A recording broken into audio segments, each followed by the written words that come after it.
welcome to the panel on dealing with Iran. And the first thing we want you to do, some of you will be familiar with this from the immediate preceding panel, is to vote on the question. Scott? We want you to conceive of yourselves as members of Congress, and just given what you know before you've heard anything from us, if you were there today and you had a vote today, would you vote to approve the agreement with Iran, given what you know? Hit 1 for yes, 2 for no. Hey guys, can we bring the lights up a little bit so people can see the devices? Yeah. I guess not. No? It's more like okay. real Congress. They just vote in the dark. That's right. See? This is why he is who he is. He's right. All right, vote. Press 1 for yes, 2 for no, 3 for don't know. And we will repeat this vote after the panel to see if anybody's opinion has changed.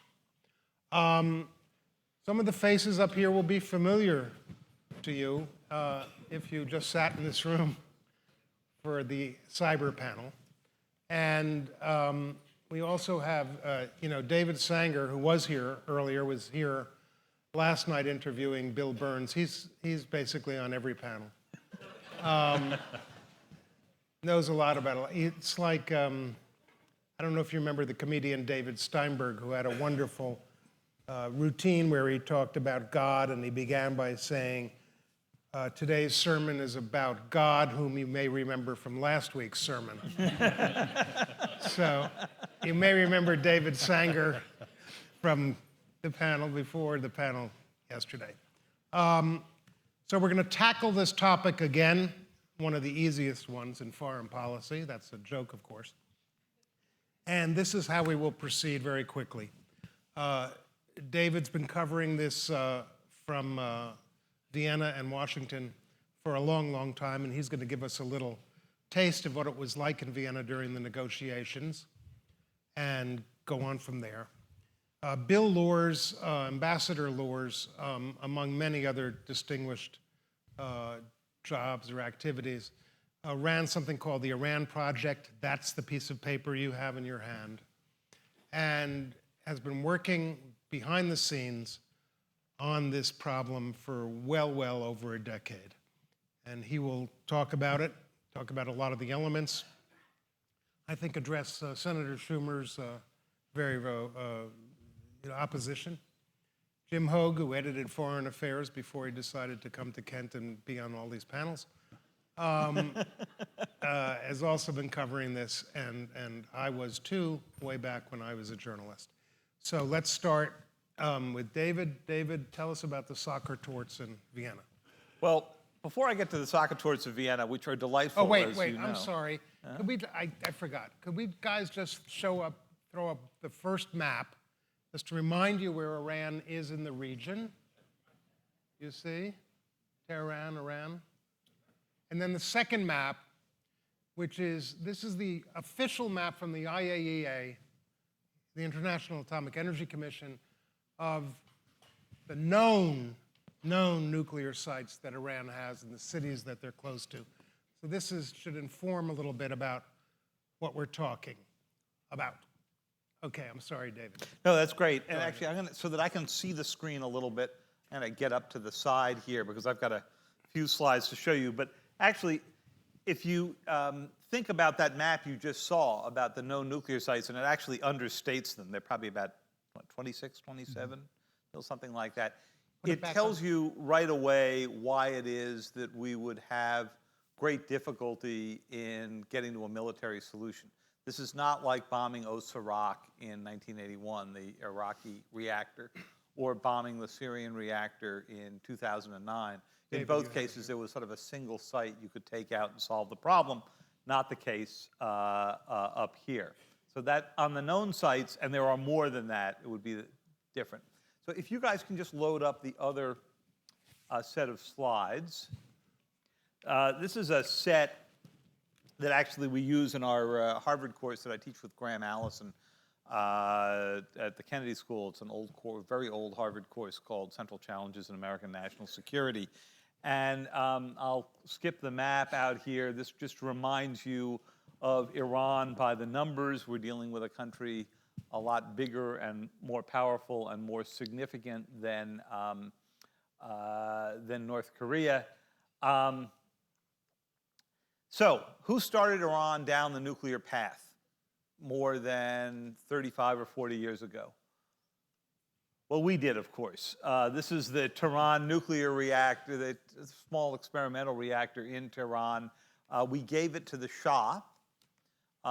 In one of those great ironies of history, when you go back to the document that approved the transfer, it's signed by the White House Chief of Staff, who at the time was Dick Cheney. So, you know, everything comes around. Okay. Who wasn't interested in an Iranian nuclear weapon? Ayatollah Khomeini here. The entire nuclear infrastructure withered. He was thinking about other things, but he wasn't thinking nukes. Okay. And why would Iran want a bomb? Well, the easy answer is Israel has one. I'm not sure that has very much to do with this. The real answer is Iran's regional ambitions. And for the regional ambitions, you need to remember that Iran doesn't really need the weapon. All they need is the perception that they are a screwdriver away, turn away from being able to produce the weapon, which gives you as much of the power, or most of the power, without actually bringing upon you all of the awful things that happen if you actually break out of the Nuclear Non-Proliferation Treaty, of which they are a member. And remember, there are only 4 countries in the world that have not signed up and have nuclear weapons and weapons capability. And of course, that's Pakistan, India, North Korea, which was a member and decided that they would send their American Express card back in, and of course, Israel. Okay. So, Eric Edelman has a great line. He was in the Bush administration. He said, if you're like Iraq and do not have nuclear weapons, you get invaded. If you are like Libya and you give up your nuclear program, you only get bombed, okay? And this is sort of what was going on, I think, in the Iranians' minds to some degree, because you have to imagine they looked out at the world, and what did they see? Libya gives up its entire nuclear program, which was not very advanced at all, but they had bought a lot of the same equipment that the Iranians bought from AQ Khan in Pakistan. And as soon as Gaddafi got in trouble, we immediately moved in on them. And they must have thought to themselves, okay, if we give up our entire program and our regime gets in trouble, are the Americans, the Europeans, much more likely to move in on us than if we have a program? Of course they would come to that conclusion. And in fact, we did the Libya attack without any discussion that I can find that took place in the sit room on the question of how this would be read in, say, Iran or North Korea or anyplace else. So, what do you need to get a bomb? You need the fuel, you need the weapon, and you need the delivery vehicle. The fuel and the weapon design are both issues that were up for negotiation in the talks, and Bill will talk a little more about that. The delivery vehicles, the missiles, airplanes, donkey cart, which is very effective if you're looking for an undetected delivery system, were not really up for discussion except in the very last days in Vienna when there was discussion of how long the conventional arms and missile restrictions on Iran would continue. So, nuclear weapons 101, I won't spend a whole lot of time on this except that to understand the agreement, you need to understand that it starts out here with the uranium mining and milling, which the United States, the IAEA, the other powers all get to inspect for, I think, 25 years. Uranium conversion, then enriching low enriched uranium, which means under 5% enrichment. That's what you use if you are making fuel for nuclear power. And then if you go up to 20%, which the Iranians did, and 90%, which they did not, 90% is bomb-grade stuff. And the whole trick here was to keep the Iranians from having a smaller amount of fuel than they would need to make a single nuclear weapon, and to keep them from enriching any fuel up beyond that 5%. And what the agreement reached in the end in Vienna does is a 15-year restriction that they can have no more than 300 kilograms of uranium on hand. Right now, they've got about 12 tons of uranium on hand. So for the first 10 to 15 years, this agreement makes it extraordinarily difficult for the Iranians to make a weapon out of any of the known facilities or material that's there. Now, of course, if they built a hidden facility, we didn't detect it, that's another issue. What we knew about, there's Ahmadinejad, remember him, walking through the centrifuges. For those of you who were here for the cyber discussion, these are the machines that the US cyber attack, what you know as Stuxnet, what was codenamed Olympic Games, made blow up. Now, when the negotiations began more than 2 years ago, the Iranians were already producing at 20% enriched uranium. This is, my colleague Grant Allison has put this on a football field size here so that you understand that when you enrich to 20%, you are basically on the 10-yard line of the other team. The run from 20% to 90% is a very, very short one. 5% enriched uranium, you're on the 30-yard line. You've got a lot more warning time, not a huge amount, but more warning time. And that's why we've all said that going into these negotiations, it was probably 2, 3, 4 months before the Iranians could produce enough uranium to produce one weapon. And enough to produce one weapon doesn't get you very far, because as soon as you test it to see if it works, you're back to zero. So the second big problem that they had to go deal with were deep underground sites. And this is the site at Fordo, which is inside a mountain. You take a long elevator ride that takes quite a while down deep into this mountain, and that's where the Iranians were building a second uranium enrichment site. The critics of the agreement will say, you didn't close this site, which President Obama at first said he wanted to go do. The advocates of the agreement will say, yes, we left it open, but basically you can only use it for bowling. No, it's being converted into a research center, but is not allowed to have any enriched material in it. Best moment from Vienna a few weeks ago, the last negotiations that Ernie Moniz, our energy secretary, conducted with his counterpart, Mr. Salehi from Iran, were done deep in the wine cellar of the hotel they were in, which is built on the ancient fortifications in Vienna that they used in the last wars against the Ottoman Empire. You go down, there's all this stone and rock, and then 60,000 bottles of fine wine, which the Iranians couldn't drink.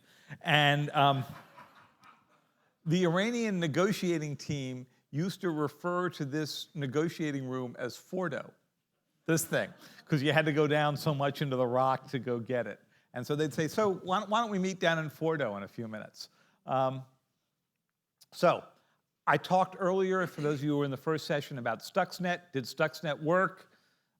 This is a picture of Ahmadinejad looking at the computer systems that run the Natan system. If you see the guy who's just over, I guess for the way you're looking at it, just over the right shoulder of Ahmadinejad, or his left, but you're right from what you're doing, you see a man with a beard standing in the back. He is one of the scientists who was assassinated in one of the sticky bomb attacks attributed to the Israelis. This shows you the Iranian nuclear progress. You can see where things were when Barack Obama came into office, early 2009.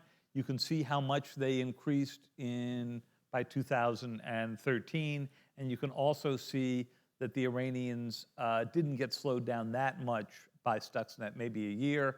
The next line down shows you where those orange stars are, when the explosions were of Stuxnet being most effective. You can see other computer attacks there in the little target things. And then the scientist assassinations you can see in the date lines there as well. And then the sanctions along the bottom. That was an increase of sanctions each time.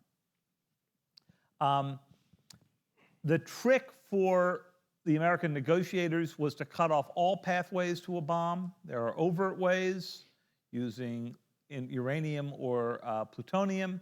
There are covert ways. That's what we're still worried about on this. And then there's the buy a bomb. And of course, if they were to buy, they would probably have to go to the North Koreans, maybe the Pakistanis or some others.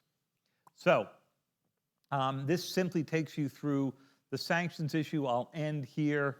Let me go back one. If you're wondering how they were feeling the pain, you will see starting in 2002 on the left side, ending in end of 2013. I need to update my chart before class starts, I see. This is Iran's crude oil exports and then their oil export revenue. And the sanctions hit right around the time that the oil price collapse happened. So they were feeling the double whammy of the sanctions and the price reduction.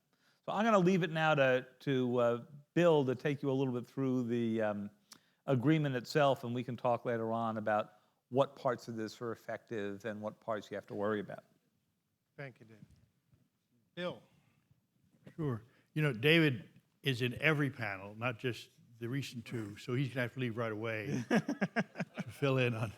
And one of the things that I would like to say that my bio doesn't have is that I was president of Metropolitan Museum for about 13 years, so I missed a lot of this history. I was looking at art at the time. And a happier man for it. I thought that it's important to get to you and get to your questions. I presume each of you will have a question having to do with some of the details that have been raised in the debate over what are the weaknesses and how do you think about them as risks or are they deal breakers? And that's sort of what's going to have to be looked at by the Senate and the whole Congress by September 17th. There will have to be a vote, and you're making it today, and hopefully you'll change your minds at the end of this discussion.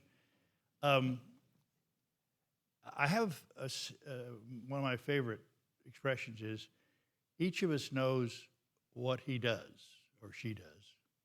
Some of us know why we do it, but very few of us really think about what we do does. What are the consequences of our action? And it seems to me that that's going to be the issue that is before each of the senators and congressmen as they go in for discussion. Okay, I've got problems with this agreement. David has hinted at some of them. They've been written about a great deal, having to do with the time length, what happens after 10 or 15 years to their program, which will be much more advanced. What are they going to do with the $50 to $100 billion that they get as a result of the lifting of sanctions? Will we really know enough about what they've done in terms of their experimentation with nuclear weapons development? But I guess I would like to ask the question, going to the point. The day after the Senate and the House decide that they're going to reject this agreement, what does the president do, and what does it do for the United States? And President Hoge refers to Iraq. If somebody really had a serious discussion, and it was a public debate, what happens after we invade Iraq? And the American people were for that invasion. What's going to happen next? We're going to come into town. Everybody's going to be pleased that we're there, that Saddam's gone. There's going to be a democracy. That's it. Well, what happens after this treaty is rejected is first, you've probably broken apart the P5+1, your partnership, which has been held together for a decade between, 5 years, between the United States, China, Russia, believe it or not, the UK, France, and Germany. And they've held together, and that bonding, which has been so strong and has been so effective, carried out, monitored by the US Treasury, on the sanctions has brought them to the table, and I think been a major player in convincing the Iranians that they've got to change course. that falls apart. Those sanctions fall apart, and the alliance becomes difficult to maintain. I had last week, we organized a meeting in the Senate with 24 Democratic senators for the purpose of trying to convince them why they should not agree to override the president's veto. And it's going to take 34 to make that deal, because the Republicans have to get 67 votes to reject this treaty, to override the president's veto. And with me were the ambassadors of the 5 countries that I just mentioned. And each of them, to the senators, were unified on one point. And one senator asked them directly, what would your government do if we, the Senate, required the president to reject this treaty? What would be your first reaction? And the first question was, would you go back to renegotiate, to get, as the phrase goes, to get a better deal? Each one of them said, there is no way we're going to do that.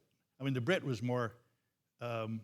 probably more convincing, but also had a lot of qualifications, as Brits will do, on how they, well, I think it's unlikely that we'll be able to, but there was clear that none of them were going to do this. So the idea that, and Iran certainly won't do it, so the idea that somehow you go back for a better deal is probably not likely. I mean, we could go back to negotiate, but we would not have the P5+1 or Iran to negotiate with. We could negotiate with Canada, which is always difficult, but we could do that. The second thing is the sanctions, and I guess that's we don't know. We're quite convinced that the Chinese and Russians would lift sanctions and start doing business. The French will be ambivalent, but go eventually probably toward making a deal with Iran, their own deal. The British will probably be more loyal to us for a while, but the sanctions regime will unravel.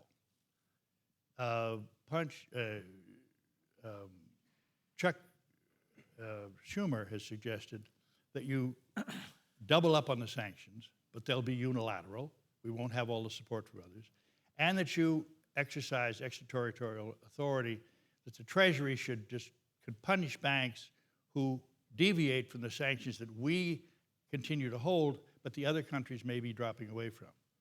And that's dangerous. If the Treasury begins to exercise its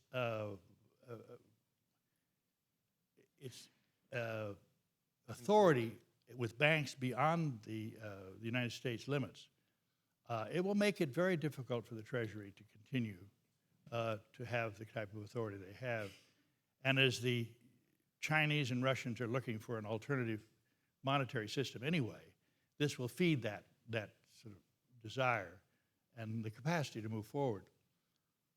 What happens to Israel? Israel is the big loser because we won't know where the Iranian system is going, because the sanctions will not only been lifted, but at the same time, we won't know what they're doing internally.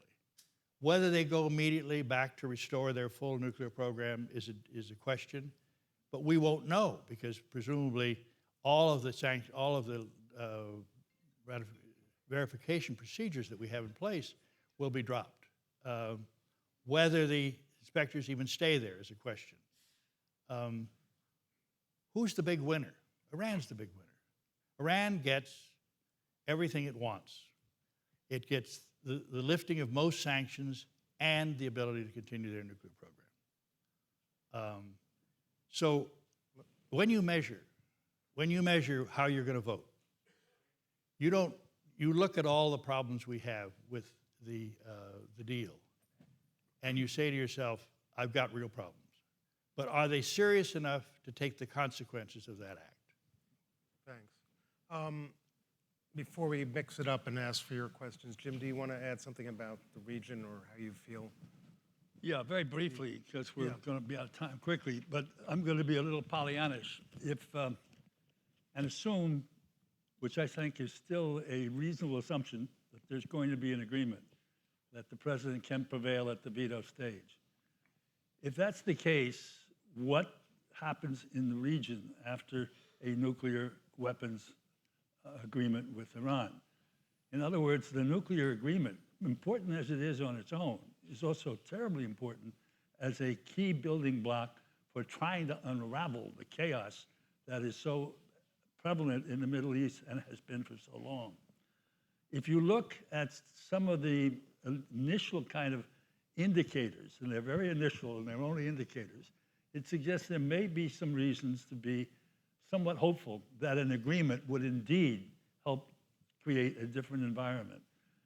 For example, Egypt and Iraq are essentially out of the game for a while. They have too many domestic problems to worry about. Turkey has come back into the game full time.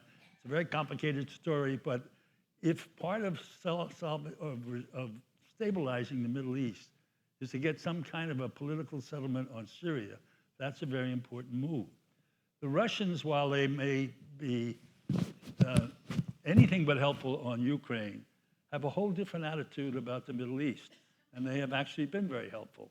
And they are behind the agreement as it has been formulated.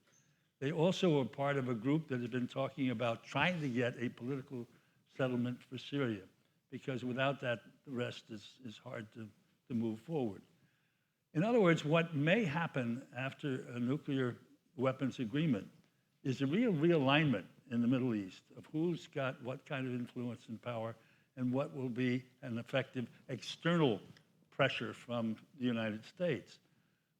If you look at Rouhani, the first speech, if not the first dominant speech he gave since the agreement was about the economy and the need to get to work on it. And if you're going to do that, you can't at the same time probably continue to be as disruptive as they are within the region. Secondly, the foreign minister of Iran has very publicly tried to take a mediator's role in the Syrian matter. Has been to Egypt, has been to Lebanon, and so on. Now, you can say this doesn't add up to much, but again, there are indicators that maybe even Iran, or at least the government, is thinking that after the agreement, they can begin to incrementally, step by step, go down a different path that is less confrontational and is more constructive.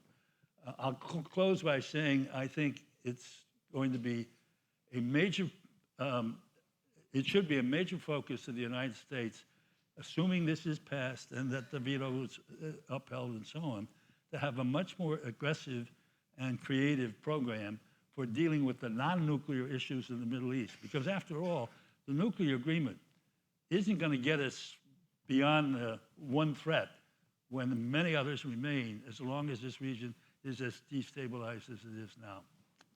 Thank you. As Bill indicated, we're really eager to get you all involved. We assumed a lot of knowledge here. We believe that anybody who wanted to come to this panel is fairly familiar with many of the provisions of the agreement. So we're going to turn to audience questions, but I'm going to start by asking one of, I guess, David, because we were talking about it last night. One of the more contentious issues involving the agreement goes to the question of verification. How are we going to know if Iran cheats? This involves basically putting our faith in an organization, the IAEA, that has had some problems before dealing with Iran and other nations.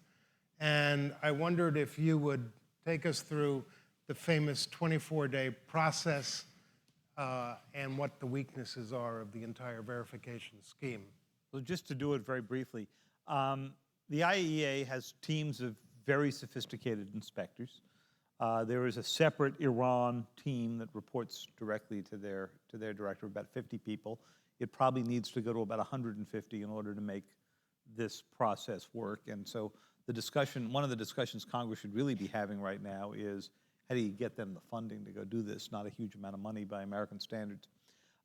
Much of the monitoring is done technologically, and one of the little discussed elements of the agreement is to allow for 24/7 monitoring in a way that beams back directly to the IAEA, rather than the way they've been doing it in recent times, which has been basically with the old style cameras where you go up and you take film and you bring it back, or you take images and so forth. So that will improve significantly. The US government is helping provide the IAEA with a number of new detection capabilities. But then the question comes, what happens when they want to go see someplace? And you heard discussion of anywhere, anytime, which is an inspection regime that you can find almost no place in the world except in Iraq right after the Persian Gulf War, where they had it forced on them by their defeat in the war. There is a 24-day period during which time I'm sure the Iranians could clean up, as you heard Bill Burns say yesterday, anything of a non-nuclear nature. Say they were working on the design of a weapon, but very hard to clean up work on actual nuclear material because very sensitive detection capability. You can pick up even microscopic amounts and to the point that you actually worry about false positives. The big problem with the 24 days, to my mind, is not what happens when the clock starts. As we were discussing at dinner last night, it's what happens if the clock never starts. The IAEA has long had a capability to declare for any country that was not terribly helpful something called a special inspection, where they could go in any place they wanted. They never declared that for Iran because they didn't want to create the crisis that they knew would come and perhaps the military action. I fear the same problem with the 24-day period, that they won't want to start the clock because if the Iranians drag their feet, then the Israelis or someone in the United States or others will say, okay, so we're at day 25, when do we start the bombing?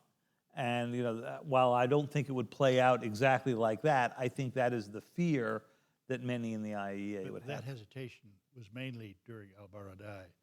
Amano, the current head, would probably not do that. Probably not, but he also hasn't declared a special inspection. Of course, by that time, the negotiations were underway. Very good. So this is a real problem. It's a problem. A risk, I would say. Well, a risk. But also, as we were discussing last night, just quickly before we turn to you, I think you used the phrase, or one of you did, Iran is too smart to cheat big. They'll cheat if they cheat very small. And they'll cheat, and they'll cheat, and they'll cheat, and they'll cheat. We'll have a big, robust debate in the United States with politicians informed by dissenting military and intelligence types saying they did this, they did this, they did this. And it's going to be a big mess, right? Isn't that more likely? Yeah. Well, it's difficult to see how you cheat small and get 1,000 kilograms of highly enriched uranium I don't know, but underground, the place but you I haven't found. think as Bill Burns said yesterday, and as David emphasized, there's a lot to creating a nuclear device that doesn't involve anything that's radioactive. If you don't have the highly enriched uranium, you can't do it. Yeah. But Anyway, It's a little like designing your car, but you don't have an engine. Yeah, or the gasoline to run. But let me say about this risk thing. I was president at the signing of the test ban treaty in 1963 in Moscow. I was with that signing. That treaty was a hell of a thing to get through. They won't tell us the truth. We can't verify it. You can never trust the Soviets for a minute. The same arguments were there. That treaty held solid.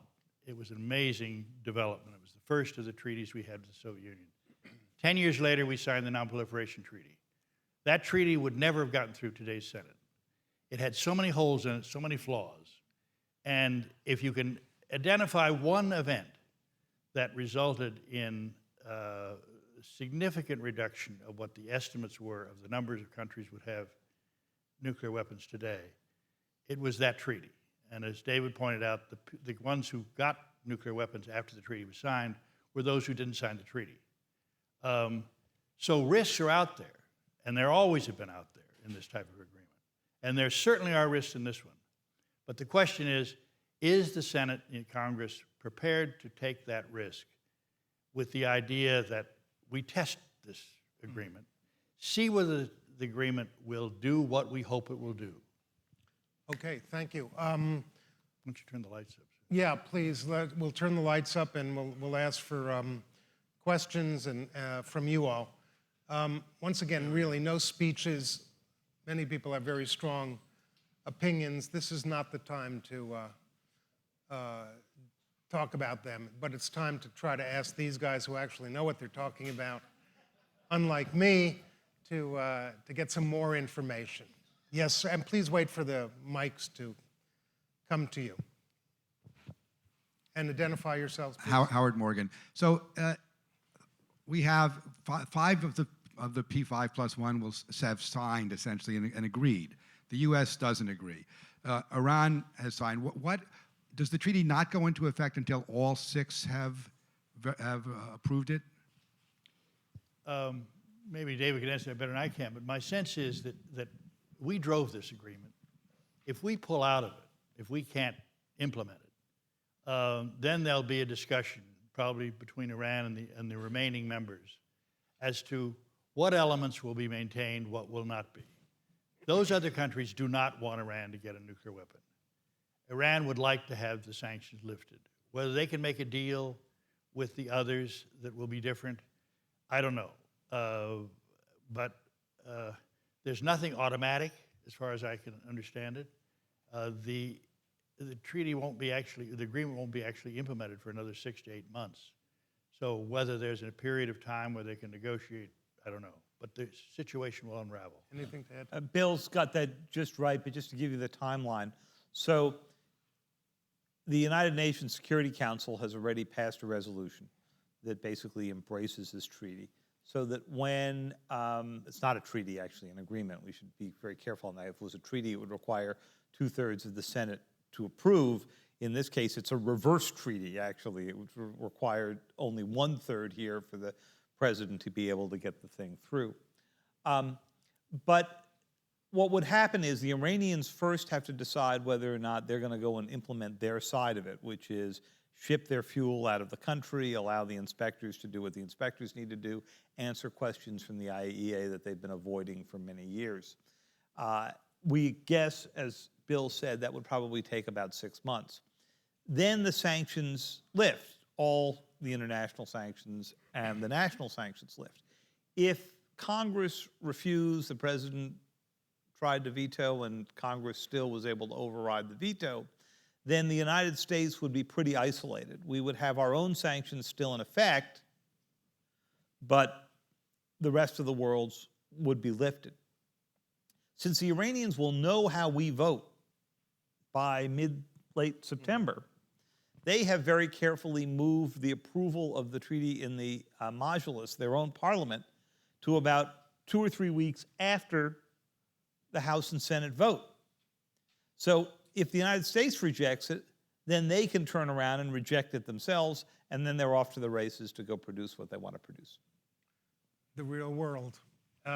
Yes, ma'am. Then we'll come down to the front. Guys, if you could bring a microphone so we can get ready for this gentleman. Yes. Thank you. Go ahead. Merle Ginsburg.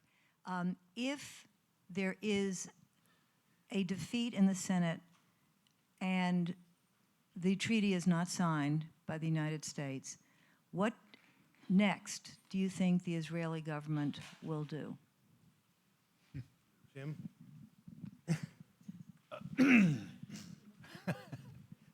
That's unknowable, but I'll take a stab at it. But it's sheer conjecture, which is that Israel, which is despite its rhetoric, is a very cautious country in terms of foreign policy and security threats. I think if this goes through, and if, as I suggested, Iran maybe moderates some of its own behavior, that it'll be the best path for Israel would be to find ways to accommodate themselves to a realignment within the region and to, however frostily, have some sort of relationship with the various parties, including Iran. To go to war, for example, in answer to a rejection of the treaty, would be a short-term fix that a long-term disaster. They are not in a position to be able to withstand what would come their way from a military attack over a long period of time, in my opinion. But by the way, the Arab countries have all gone along with this agreement. Saudi Arabia signed up. And the Gulf states as well. and the Gulf states as well. And there are over 100 countries that have already come out in support of it. So it would probably mean a continuing isolation of Israel at a very difficult time for them and for us. Yes, sir. Go ahead. Sorry. Donald Connery, a genuine Kent resident. It seems that Iran is a more advanced, affluent, educated country than most of its neighbors, with a large young population who seem to be more attracted than you might expect to Western culture, technology. If this is true, to what extent is the administration's hope for a good outcome of the Iran agreement based on its hope that we can encourage more of a population, people, input into the future? It's always this people versus state. Right. But how much is there a people-to-people kind of opportunity? Thank you. David or anyone? Well, this is Obama's big gamble, and if you go back to our, you go into that wonderful machine we call Times Past in the Times website, you'll see a fair bit of coverage of this, including a fairly lengthy news analysis on Obama's gamble on just the point you raised, the day the agreement was signed, which was July 14th. And the gamble is essentially this, that if you can contain the Iranian program for 10 to 15 years, and let's not kid ourselves, that's what this agreement does. After year 15, you're sort of relying on Iran's good intentions. And I think the president runs some risk in overselling this as a permanent fix. It isn't a permanent fix, and Bill Burns talked about that yesterday. But 15 years is a long time. The supreme leader is not a spring chicken. And so the chances that he will be in control of the country in 15 years is pretty small. But in the interim, there will be a new supreme leader. In the interim, there'll be a new supreme leader, and that's the roll of the dice about which way this will go.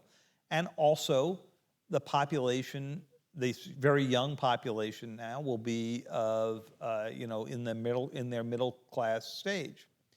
But the actual revolutionaries will be very old. And the alive and old. revolutionaries they will be sitting around the old folks' home saying, "Remember the great days when we took over the embassy," right? So the thing here is, it's very easy to project ahead and determine that there would be great change. During Tiananmen Square, we all sat around and said, when the Tiananmen generation comes of age, there will be a flourishing of democracy and freedom in China. Well, hasn't Tiananmen happened was yet. 1989, and we're running a little behind on that. So, it's a gamble. Let me make a different pitch on this slightly. First, the president has been very clear that this is only about preventing Iran from getting a nuclear weapon. It's not about countering their terrorist activity. It's not about stopping their malign interests in the rest of the region. It's not about improving their relations with their population. We're focused on finding the best way to stop them from getting a nuclear weapon. Now, the scenario that David is probably laid out and you've suggested is probably very much in the minds of many people, that there is this hope, this possibility that after 15 years there's a different Iran and a different government, different type of government. On the other hand, there's the other possibility that Ayatollah Khomeini is looking at what happened in China and Deng Xiaoping, who said, look, we can stay in power if we allow our people to have a lot more money and a lot more riches and feel that they're doing better. And within 10 years after Deng Xiaoping made that decision, 300 million people came out of poverty in China. So can you buy off your population so that you can keep your political power? Possibly. And I suspect that's at least where we calculate the other way, that's probably at least one of their calculations. Let me just throw in this thought, which may be a little heretical. If you have a situation, if you both everybody's accurately described that this agreement only goes to containing Iran's nuclear capability in exchange for the release of sanctions, relief of sanctions, and a lot of money flowing back to Iran. If what we're really interested in is what you're talking about and we're talking about, which is some change in Iranian behavior. What was wrong with adopting the old policy of containment? Keep the sanctions on, let the domestic situation in Iran play out as it may or may not. Let them go ahead and build a nuclear weapon in the knowledge that they can't use it, or they wouldn't use it, because they would know if they did use it, they would be flattened either by us or by Israel. I mean, what was the matter with that kind of paradigm? If we ran the world, it might work. But Great there are two idea. elements, two elements in, I think, the premise that don't work. One is that the sanctions would stay in effect. Because, frankly, the sanctions were supposed to be a means to an end, to get them to do a negotiation. Okay. And so the rest of the world was going to begin to walk away from them. Okay, Anyway. Starting with the Russians and the Chinese, the French wouldn't be far behind, and so that would unravel. There's only so much you can do with unilateral sanctions.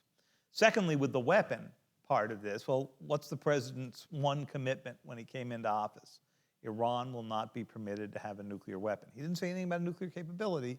He said they wouldn't have a nuclear weapon. And at that moment, then I think, despite the caution, which I agree with Jim on, I think the Israelis would act if they thought they were right on the edge of a weapon. Yeah, under that specific circumstance. Yeah. But Netanyahu, as I said, despite his rhetoric, is a very cautious guy in general about foreign policy situations. And as you pointed out, Israel, even before any of this happens, is far more isolated than we can fully understand in this country. I had Netanyahu say to me once, look, you've got a whole ocean and another continent between you and Iran and their nuclear weapons. We've got about 60 seconds. Now, when you start thinking with your Israeli hat on, excuse me, it gets their sense of danger, of threat, is considerably greater, and for very good reasons. So there are two times the Israelis have taken an attack. One was Iraq, when they hit the Iraq reactor I mentioned before during the presentation. That was just before that reactor was fueled and the Iraqis would have had the fuel. Right. The second time was Syria, a North Korean-built reactor, and they attacked it just before it would have been fueled. The Iraq reactor in Iran, A-R-A-K, not I-R-A-Q, was probably within about a year of being fueled, and I think that's probably would have been they did their that, point. You know, let me just say, what would we lose? The president also said not only would Iran not get a nuclear weapon, but he's been completely convinced that nonproliferation should be a centerpiece of U.S. policy around the world. If this case proves successful, if in fact after 15 years they haven't got a nuclear weapon and they seem not inclined to do one, then it will have been a landmark success story. Right, but in terms of nonproliferation. But proliferation is the thing we most worry about. Whether now or in 15 years, if Iran goes ahead, does anybody on this panel, does anybody really think that the Saudis, the Gulf states, some of the others won't pursue a similar nuclear capability? Prince Turki, you know, the former head of Saudi intelligence, put it very simply. He said, whatever Iran has, we will have. Yeah, you changed the question, though, because the question was why should we be bothered if they get a I nuclear weapon? know. I did change the And- question because yeah. I felt the answer. I was being beaten down by the answer. That issue is, to me, I do have a question, whether any of the countries in the Gulf would go for a nuclear program, nuclear weapons program. One of them is already Most of them developing do it. not have the infrastructure to do it. It's billions of dollars, and they have the well, money. some of them have the money to buy it. They have the from money. Pakistan or somewhere else. That's different. Yeah, that is different. You know, maybe whether the Saudis and the Pakistanis would ever agree on that type of deal, because look what it would do to Saudi Arabia. How would their stature be if they suddenly bought themselves a nuclear weapon or started an active nuclear weapons program? It doesn't strike me as the way they would see, and what would they do with a nuclear It weapon? just, I mean, Iran would never get an well, arsenal that like goes back to my question. What is Iran going to do with it? If they have it? I don't think they're going to do anything with it. But that's not, the objective is to stop the desire to have nuclear potential, weapons. yeah. And that's the president's commitment. Okay. One more question from the audience. Yes, ma'am, way in the back, sorry. Sorry, we're running out of time. just curious, David, what you said about the political nature of the IAEA and who's running that, who's deciding those decisions about when they would start the 24-day clock, and what political bodies are they responsible to? Quickly, please. The IAEA is a United Nations organization. It was created in the 50s, initially as in coordination with Eisenhower's Atoms for Peace program, in which we basically spread the capability to produce nuclear power around the world, but needed some restrictions to keep people from using that for nuclear weapons. Their board of governors is basically made up of all of the countries that have signed the Nuclear Non-Proliferation Treaty, which is everybody except the 4 that I just mentioned. Even those 4 have observers there. And then their director general right now, Yuki Amano, is a former Japanese diplomat. So they report basically to the Security Council.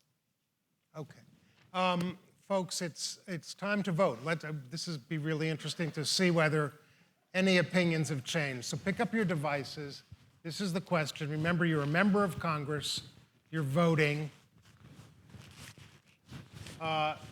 Do you approve the agreement? Press 1, yes. Do you disapprove the agreement? Press 2, no. If you don't know, press 3. Vote. Come on, vote. Scott? Bill, you move people. Look at that. We actually have a difference. But our undecideds went up. That's right. No, I'm sorry, our undecideds went down. No, the undecideds went down. Came out of, yeah. These are all Trump voters here. No. Thank you. Thank you so much. One other thing I want to say to you. Out in the hall in this building are for sale are books by many of the authors. I don't think on this particular panel. Yes, but, the Sanger book is there. Oh, the Sanger book is there. And books by other authors who are participating in other sessions over the 2 days. So if you buy them, they will sign them, okay, if you care. Thank you so much. Let's have a hand for these guys.